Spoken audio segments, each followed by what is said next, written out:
اعوذ باللہ من الشیطان الرجیم بسم اللہ الرحمن الرحیم۔ السلام علیکم اسٹوڈنٹس، امید ہے آپ سب خیریت سے ہوں گے۔ اسٹوڈنٹس، موضوعاتی مطالعے کا چیپٹر نمبر 4 ہم پڑھ رہے تھے۔ چیپٹر نمبر 4 میں ہم نے چیپٹر نمبر 4 کی بلند خوانی کی اور اس کے ساتھ ساتھ اس کے شارٹ کوسچن آنسرس کیے تھے جو کہ 1 سے لے کے 22 تک تھے، اور اس سے ریلیٹڈ جو MCQs تھے وہ 1 سے لے کے 32 تک تھے۔ وہ بھی آپ لوگوں نے امید ہے اس کو مارک کر لیا ہوگا اپنے یونیک نوٹس میں، اور کوسچن آنسر کو آپ نے اچھے سے یاد کر لیا ہوگا۔ آج کا جو ہمارا لیکچر ہے وہ ہم چیپٹر نمبر 4 زکوٰۃ کا کوسچن نمبر 1 پڑھیں گے۔ امید ہے اسٹوڈنٹ آپ لوگوں نے اپنا جو پریویس لیکچر ہے جو پریویس ویک میں ہوا تھا اس کو آپ لوگوں نے اچھے سے یاد کر لیا ہوگا۔ آج ہم پڑھیں گے چیپٹر نمبر 4 کا کوسچن نمبر 1 جو کہ ہمارا لانگ کوسچن ہے۔ اسٹوڈنٹ ہم اپنا لیکچر سٹارٹ کرتے ہیں۔ اعوذ باللہ من الشیطان الرجیم بسم اللہ الرحمن الرحیم۔ سوال نمبر 1 ہے ہمارا، زکوٰۃ کا مفہوم اور اس کی فرضیت بیان کیجیے۔ اس کا مفہوم بتانا ہے اور اس کی فرضیت بتانی ہے۔ جواب دیکھیے گا، زکوٰۃ کا لغوی مفہوم ہے زکوٰۃ عربی زبان کے لفظ زکا یا زکوٰۃ سے بنا ہے، جس کا مطلب ہے پاک ہونا، نشوونما پانا، اضافہ ہونا اور بڑھنا۔ نمبر 1 پوائنٹ دیکھیے گا، زکوٰۃ کا اصطلاحی مفہوم ایسی مالی عبادت جو ہر صاحب نصاب مسلمان پر سال میں ایک مرتبہ ایک مقررہ شرح کے مطابق اللہ کے راستے میں خرچ کرنے کی صورت میں فرض ہے، وہ کیا کہلاتی ہے؟ زکوٰۃ کہلاتی ہے۔ نمبر 2، صاحب نصاب۔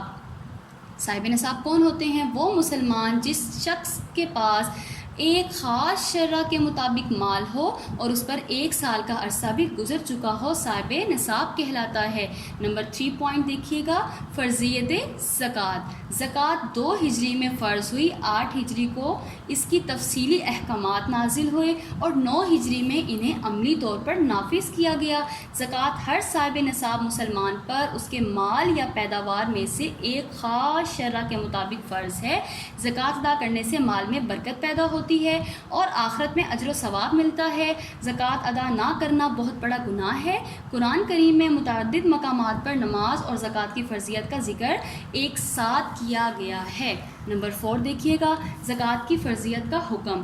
زکوٰۃ کی فرضیت و اہمیت کا اندازہ اس بات سے لگایا جا سکتا ہے کہ قرآن مجید میں 32 مقامات پر نماز ادا کرنے کے ساتھ ساتھ زکوٰۃ کی فرضیت کا بھی ذکر ایک ساتھ آیا ہے، جبکہ 80 سے زائد مقامات پر بلا واسطہ اور یا بالواسطہ زکوٰۃ ادا کرنے کا حکم دیا گیا ہے۔ نمبر 5 پوائنٹ دیکھیے گا، زکوٰۃ اسلام کا چوتھا اور اہم رکن ہے۔ زکوٰۃ اسلام کا چوتھا اور اہم رکن ہے۔ نماز اگر بدنی عبادت ہے تو زکوٰۃ مالی عبادت ہے۔ دیکھیں ہم نے لیکچر کے سٹارٹ میں پڑھا تھا کہ زکوٰۃ جو ہے وہ اسلام کا تیسرا رکن ہے، تو تیسرا رکن کس طرح؟ کلمہ، روزہ، زکوٰۃ۔ اور اگر ہم 5 ارکان کا سٹارٹ سے پڑھیں تو پھر کلمہ، نماز، روزہ، زکوٰۃ، حج، تو اس کا نمبر جو ہے وہ 4 پوائنٹ پر آتا ہے اگر ہم کلمے کو سٹارٹ کریں، کیونکہ کلمہ بھی جو ہے وہ ارکان اسلام میں ہی شامل ہے۔ کلمہ اگر ہم پڑھیں گے تب بھی ہم جو ہے کلمے پر اس کو دل و جان سے اس کو پڑھیں گے، اس کو تسلیم کریں گے، اس کے ترجمے پر عمل کریں گے، اللہ کو ایک مانیں گے، اس کے رسول کو ایک مانیں گے اور آخری پیغمبر مانیں گے، تو پھر کیا ہوگا؟ تب بھی ہم باقی تمام ارکان پر عمل کر سکیں گے۔ اس طرح کلمہ، نماز، روزہ، زکوٰۃ، حج، اس طرح اس کا ذکر جو ہے وہ ارکان اسلام کے 4 پوائنٹ پر آتا ہے۔ ٹھیک ہے، نمبر 6 دیکھیے گا، قرآن مجید میں زکوٰۃ کے احکام، وَأَقِیمُوا الصَّلَاةَ وَآتُوا الزَّکَاةَ، اور نماز قائم کرو اور زکوٰۃ دیتے رہو، وَالَّذِینَ هُمْ لِلزَّکَاةِ فَاعِلُونَ، ترجمہ، اور وہ یعنی مومن لوگ زکوٰۃ ادا کرتے ہیں، وَالَّذِینَ فِی أَمْوَالِهِمْ حَقٌّ مَعْلُومٌ لِلسَّائِلِ وَالْمَحْرُومِ، اور ان لوگوں کے مالوں میں سوال نہ کرنے والوں کا مقررہ حصہ ہے، یعنی وہ لوگ جو سوال کرتے ہیں فقراء، اور وہ لوگ جو سوال نہیں کرتے وہ کون ہوتے ہیں؟ مساکین، تو ان کے مالوں میں ان کا حصہ ہے۔ خذ من اموالہم صدقۃ تطہرہم وتزکیہم بہا۔